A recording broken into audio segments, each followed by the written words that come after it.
The day had finally come, and my emotions were a mix of thrilling anticipation as nervous butterflies fluttered in my stomach. Dad had already left the bunker with his AR-15 to scout the gas station down the road before the arrival of the Directive States of America.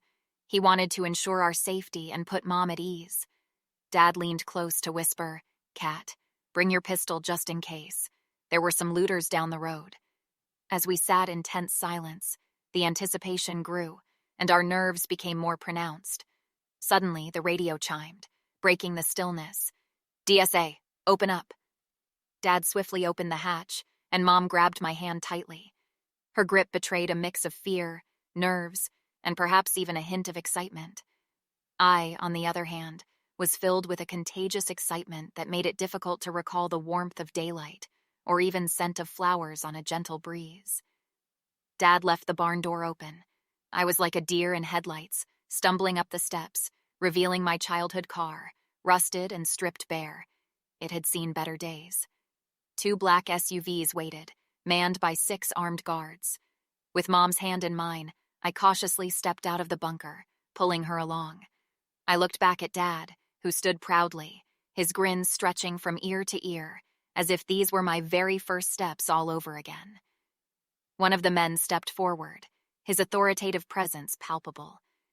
"Christian, I am Agent Johnson from Retrieval," he announced. Dad nodded and introduced us. "Agent Johnson, this is my wife Helen, and my daughter Katherine."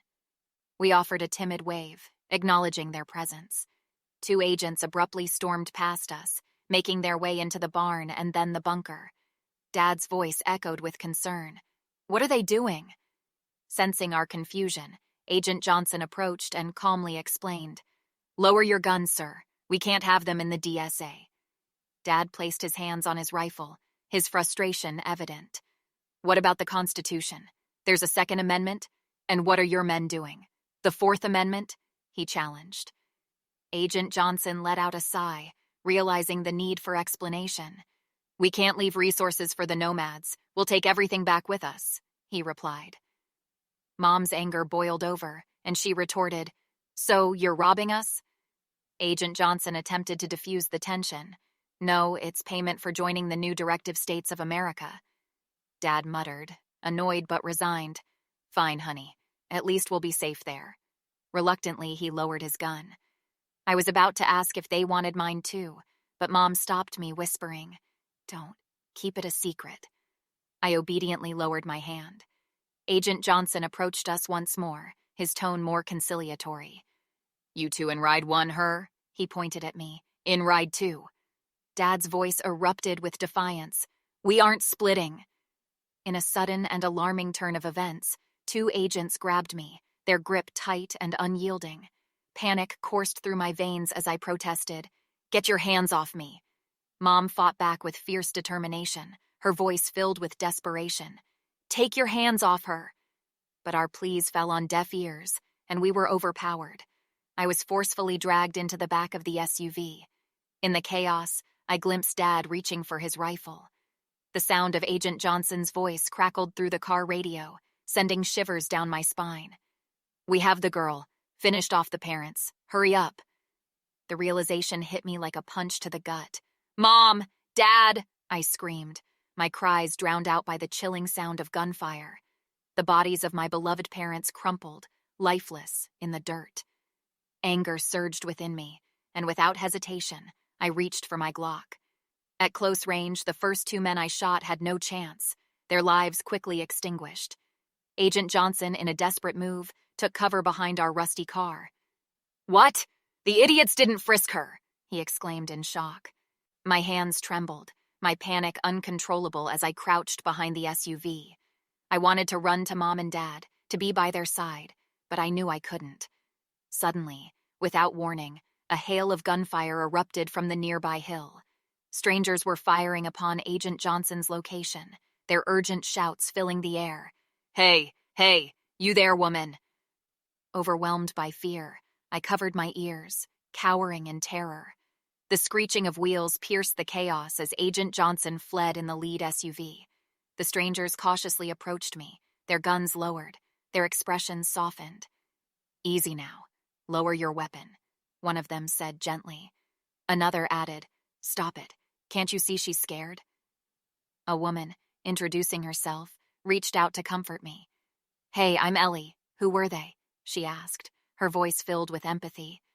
Struggling to speak through my tears, I managed to reply, "Mom and Dad."